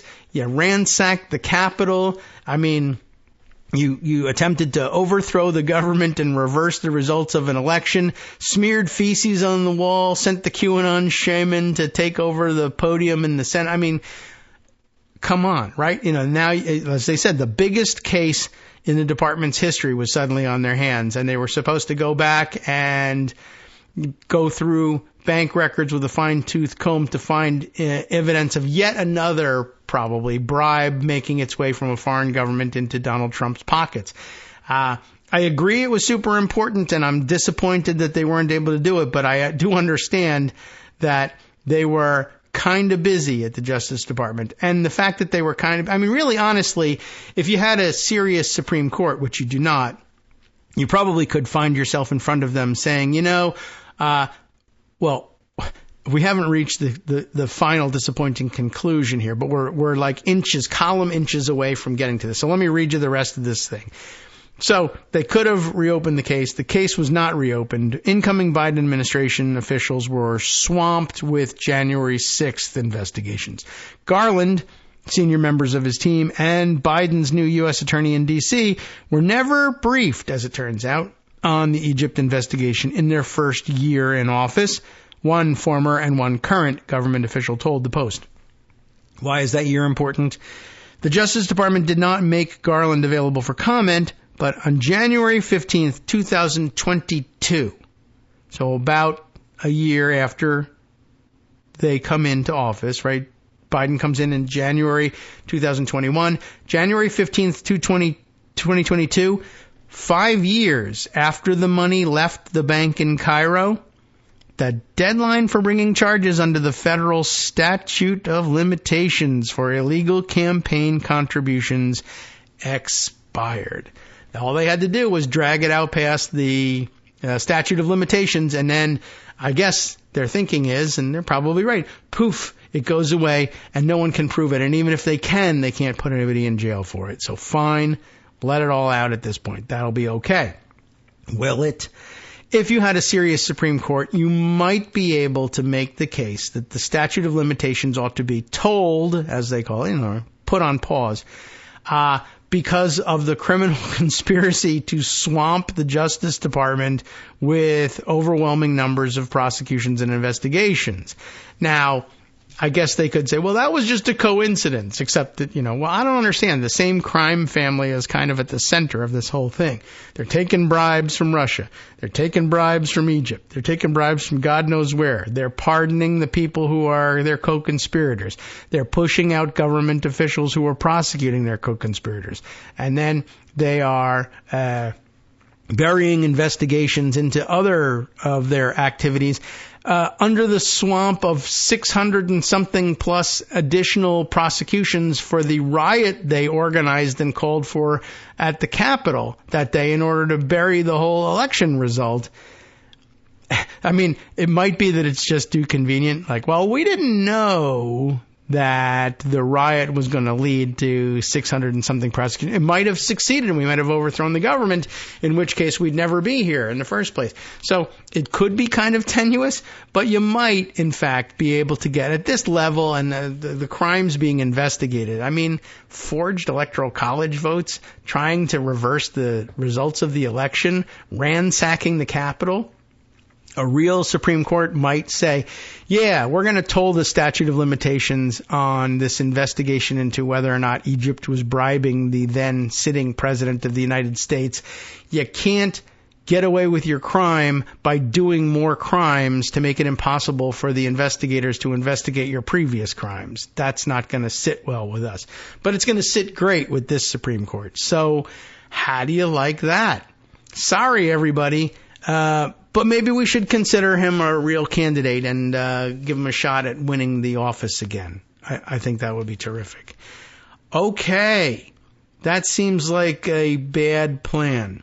So, what else do I want to share with you today? Well, there's an awful lot, of course. Let me click on all the things and open them up and figure out which ones I can share with you in the final segment of today. I had mentioned that there was a lot of Bill Barr stuff around, or at least DOJ stuff, and maybe we'll stick with that DOJ theme. I have before me from Talking Points memo, thanks to Josh Kovensky over there, writing a piece entitled DOJIG. That's a lot of alphabet soup jargon there. Department of Justice Inspector General, right? DOJIG details how close Trump came, once again, to what this time? To invoking the Insurrection Act in 2020. Not as he eventually hoped to do in 2021 over the January 6th riots, but rather in 2020. The photo illustrating the piece lets us know that this has to do with the Black Lives Matter protests that he was A, so afraid of, and B, was calling in like unbadged, unidentified federal law enforcement / prisons bureau officers to put down the protests, to tear gas protesters to get them out of the way so that he could go walk across the street and do his upside down Bible photo shoot, the whole thing. That at that point, his team was encouraging to invoke the Insurrection Act to crack down on, arrest, and otherwise brutalize protesters against the George Floyd murder and the wider Black Lives Matter movement. In June of 2020, as demonstrations around the killing of George Floyd reached their peak, Trump administration officials did extensive work laying the groundwork for the president to invoke the Insurrection Act in order to quell the protests. An Inspector General report released on Wednesday found. And remember, this is the Inspector General of the Department of Justice. At the same time that they're laying the groundwork to invoke the Insurrection Act and just suspend the Constitution and put down internal legitimate protest, First Amendment expression, on the grounds that I'm afraid of it. And so that's reason enough. They're all black. Come on. This is all happening at the same time that the D.C. or the U.S. Attorney for D.C. is pondering, maybe we should investigate this Egypt thing and figure out whether he's been bribed by yet another country. Maybe not. Screw the whole thing. The Justice Department's Inspector General detailed how close Donald Trump and then Attorney General Bill Barr came on June 1st to invoking the Insurrection Act, which gives the president nearly limitless powers. What a fantastic thing to give Donald Trump. Limitless powers to use the military, as he'd love to do, for domestic law enforcement purposes. He always wants to use the military for everything, including, he once said, giving out COVID therapeutics. But he was lying about that part. So yeah, Bill Barr, once again, at the center of all of this. And by the way, if you thought it's too tenuous, you're sitting on the Supreme Court and I'm telling you, I want to toll the statute of limitations on the Egypt probe because look at what he handed us in January of 2021, he made it impossible for us to follow up on this investigation and probably a dozen others. That's a little tenuous. Why did he wait so long, etc.? Well, remember that he also was busy flooding the zone with Insurrection Act talk and illegal crackdowns by badgeless and ID-less federal officers against First Amendment activity right here in the middle of D.C., and we were still trying to sort that out. He's constantly just trying to bury previous cases by throwing new cases at us. It's kind of a dumb strategy, but if you're president of the United States, it's so crazy, it just might work, as Chuck Todd might once have said. Now, back to this story. Again, Bill Barr almost kind of sort of signs on invoking the Insurrection Act, which would give the president nearly limitless powers to use the military for domestic law enforcement purposes. But who cares? Why do you have to get there when you can claim limitless power to use, I don't know, officers of any kind? Anybody who's willing to strap on a baton and a helmet and a gun and head to D.C. and stand there in a line so that I can walk down my, do my walk of glory across Lafayette Square and do my photo op. You're reminded every time you see this photo, like, what are these cops doing standing there in, like, honor guard formation for this idiot walking across? It really was a rather egregious violation of, every American principle that there is. Anyway, some FBI officials believed that Trump would invoke the act and were studying what it would mean for their agency, studying it judiciously, as they will. The D.C. U.S. Attorney's Office, who's that? By the way, that was Jesse Liu. Wow.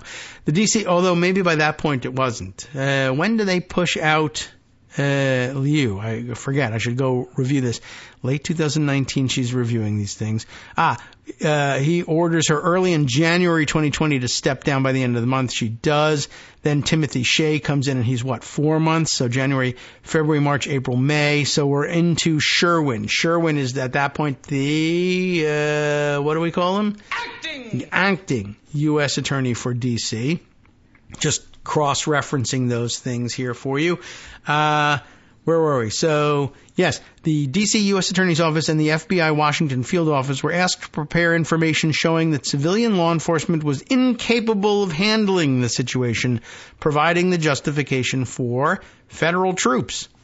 And the report says the Office of Legal Counsel and White House attorneys drafted an Insurrection Act proclamation and accompanying executive order for Trump to sign. Now, I don't know. There was no official relationship at that point between the White House and lunatic Republican lawyer Sidney Powell. But remember that by insurrection time, by post-election, so let's see, this is June 2020. By November 2020, Sidney Powell is likewise urging the invocation of the Insurrection Act. So basically all of 2020, Trump is like looking for reasons, and people are preparing the groundwork for the use of the Insurrection Act. Rather amazing. Let's see. So the New York Times reported that the drafts in 2021, or they reported the existence of the drafts in 2021, and NBC reported on Trump's interest in invoking the act in June of 2020, but the Inspector General's report adds new details and perspective on an episode that looms over the chaotic final year of the Trump administration. Maybe we should read it. We don't have time to read through the whole report. No one ever has time to read through that. But the report, according to Josh here, chronicles the Trump administration's response to an early peak in the Black Lives Matter protests that swept the country in the wake of the police killing of George Floyd. Well-founded. It was a murder. The guy who did it went to prison. That was worth protesting, everybody. And even if he hadn't, it still would have been worth protesting. But, I mean, it's objectively a good call to protest murder. After considering and then declining to invoke the Insurrection Act over protests in Minnesota, the report says, administration officials' attention turned to the situation in Washington, D.C. There, the protesters were demonstrating in the center of the city. Lafayette Park, which sits across from the White House, was host to several demonstrations. And I mean, nothing could be more core to the First Amendment and the right to protest in a public space in front of the White House. For God's sake, unbelievable. There, as we said, they're holding all their demonstrations, and elsewhere as well. But that's a key location for them. For Trump, protests outside of the White House presented both a crisis of legitimacy, that was always the case, and a potential photo op. Lafayette Park sits between the White House and historic St. John's Church, where on June 1st, Trump decided, now infamously, to pose holding a Bible, which is ridiculous in itself, and then it was upside down, which is just that much dumber. One set of disputed details from that day surround who ordered the chaotic clearing of protesters from the park in advance of the photo session. The IG report found that Barr did not order law enforcement to clear the park. That decision, the report says, was taken by senior park police and Secret Service personnel. But you do tend to wonder, given the way we've found Barr operates in other situations, whether it was, well, this is your decision to make. Just make sure you make it correctly. But it was up to them. Park Service, come on. Secret Service, please. The answer, Secret Service, is stay here. If you're worried, go into bunker. Remember, didn't they freak out at some point and take him to the bunker, too? I mean, you do have that. There's really no call for clearing the street, especially if not for a photo op. If you want to clear the protesters out because you're afraid they're about to storm the White House, which seemed a little bit ridiculous in June of 2020 that anybody would storm the White House, I would have said, are you kidding? You'll be massacred. But that's what I would have said in advance of January 6th as well, and that turned out not to be true. So maybe it was a missed opportunity. Anyway, where were we here? The report, however, held Barr responsible for the broader, disorganized, and overly aggressive response. That seems fair enough. Multiple law enforcement witnesses told us that these deployment decisions appeared to have been made hastily, which, remember, in the Egypt case, we're not making any hasty decisions. We're not into that. No hastiness. But in this case, let's be hasty. And it was also made without sufficient understanding of and priority given to the capabilities of those deployed, and that leadership did not timely and effectively communicate their decisions to subordinates and other non-DOJ agencies involved in the response, the report says. Remember, again, they had flown in or bussed in people who ostensibly held a badge somewhere in the federal government but left those badges and their other identification at home to come in and on the promise that they would be immunized for kicking black people's asses, apparently, by the Trump administration. And lo and behold, there was no effective communication to hold them in check while they executed this previously unprecedented clearing of Lafayette Square. No wonder it went so badly. That is a good point. Multiple law enforcement witnesses told us that these deployment decisions appear to have been made hastily, without sufficient understanding of and priority given to the capabilities of those deployed. Many of them not even police officers. Prison guards, essentially, right? Didn't the Bureau of Prisons send a bunch of people? Not really great to unleash the prison guards on the free population of the United States and say, do as you will. Now, in particular, at times, Barr directed the department's law enforcement components to supply specific numbers of personnel for deployments, so down to the number that each department would have to deploy. That was Barr, before establishing and communicating a mission for those personnel to perform. Give me officers. What are they going to do? I'll tell you later. As in two other reports on some of the most politicized moments from his tenure as Attorney General, Barr declined to speak to the Inspector General for its report into the response to the BLM protests in Washington.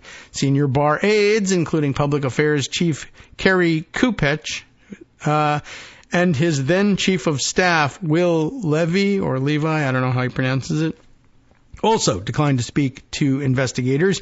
The reports have come out roughly 4 years after the events in question. It takes a while to figure out what happened. Well, it's a glacial pace for investigating a moment in which the president mulled whether to deploy the military against protesters domestically.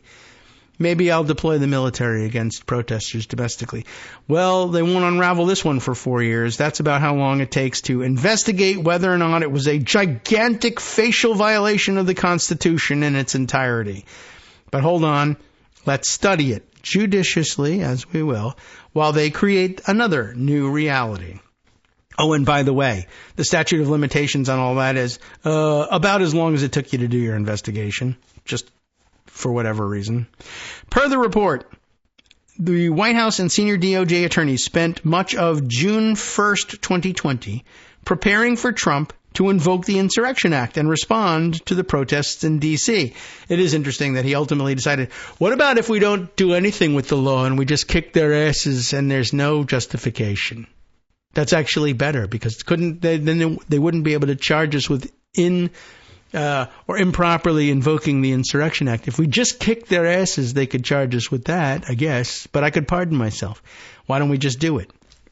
And look, that's weird, because that's what they did. At the time, neither Barr nor Trump had decided whether to invoke the act. In an email cited by the IG, OLC Assistant Attorney General Stephen Engel wrote that, quote, while we do need the papers within the hour, and guess what? They didn't need the papers. While we do need the papers within the hour, Barr had not made the decision to transmit the recommendation yet. So the important thing is for this to be ready for immediate execution if the situation warrants, he wrote. Poor Stephen Engel still thought rule of law obtained in all of this. What an idiot. Per the Inspector General, attorneys continued to work on the draft until 9 p.m. that evening. My goodness, all the way to 9. At that point, Engel called them off after Barr toured D.C. and found it under control. Don't need it. Everybody go home. At the same time, Trump and those around him were reviewing another option on June 1st to place the Metropolitan Police Department, D.C.'s municipal, local police force, under direct control of the DOJ? The FBI? No. President Donald J. Trump, new commander of an entire police force, directly. Wow, that sounds like a good idea. Like the Insurrection Act, well, I guess I should say, let me read this first. Like the Insurrection Act, the D.C. Home Rule Act, apparently, permits the president to take control of the MPD if he determines that an emergency requires it. Another one of those laws that was written with the expectation that we're not going to have a lunatic president who's just going to declare whatever he needs to get what he wants. Yes, we will. And quite honestly, we all thought George W. Bush was that lunatic at first in the first place. But as it turns out, Donald Trump, much crazier. And who knows what's even going to come after this decrepit old bag finally kicks it. I have no idea. Anyway, so yeah, that's kind of interesting as well. Good note.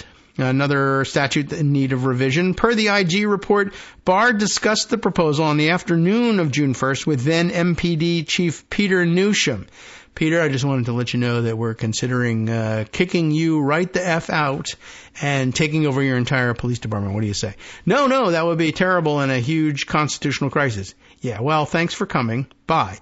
Discussion of the proposal, the report says, was at least partly motivated by a belief among some Trump officials that D.C. Mayor Muriel Bowser would be, quote, unwilling to provide assistance, unquote. In reality, Bowser issued a curfew and deployed police around the city in response to the protests, which I think in hindsight we would look to and say that is preemptive compliance, right? Don't voluntarily preemptively comply with fascist takeovers.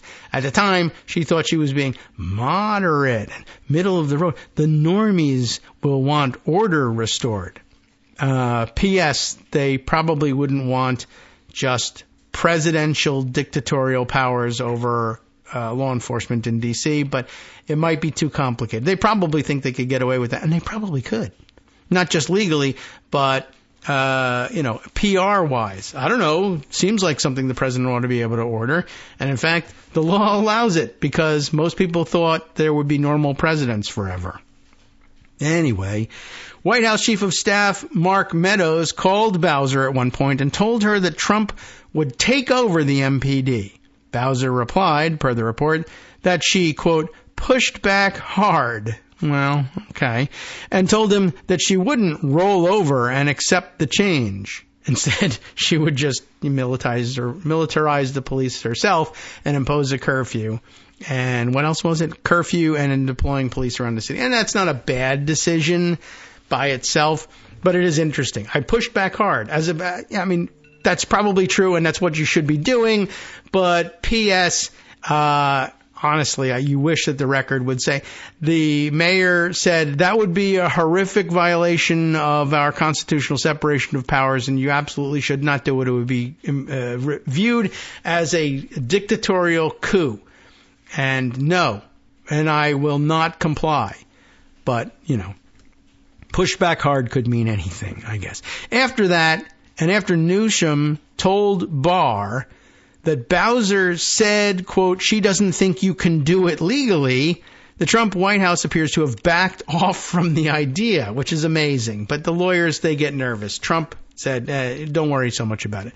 The Lafayette Park report is the third investigation dealing with Barr's tenure, straight shooter that he is, as Attorney General that the Justice Department Inspector General had released over the past week.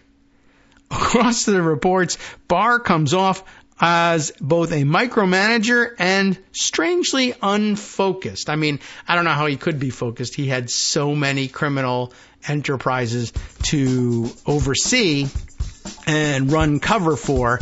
I suppose that he would be strangely unfocused. Also, he was looking at the exit eventually in some of these things. The DOJ seems scattered under his leadership, and after his leadership as well. And that was the whole point. Commit too many crimes for the DOJ to be able to process them all correctly and appropriately and efficiently, and thus escape prosecution for as many of them as possible. So yeah, they seem scattered under his leadership and afterward. Senior officials walk away from meetings claiming not to have understood what was decided. And that was always because, well, it's your decision, but I'll break your effing legs if you make it wrong. Now, I'm not sure what was decided here. Subordinates carry out orders that they never seem to have been given because he's a deft operator. That's what I've been telling you. Barr intervenes in granular decisions while mid-level staffers appear confused by what course the department is meant to be taking. Wow, I can't believe it. It's almost as if that were on purpose and a strategy to avoid accountability and prosecution.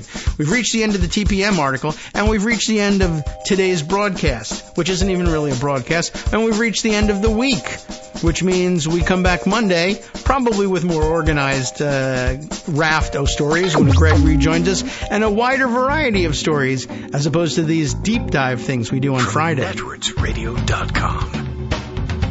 You have been listening to Kagro in the Morning with David Waldman. All right, well, there will be a bigger assortment of stories if you stay tuned for the West Coast Cookbook and Speakeasy with Justice Putnam coming up next right here on Edwards Radio. For instance, legal experts issued a warning to elections officials who refused to certify the election based on bogus fraud claims. There is a Rolling Stone report about how many of these people are embedded in these positions already. Stay tuned.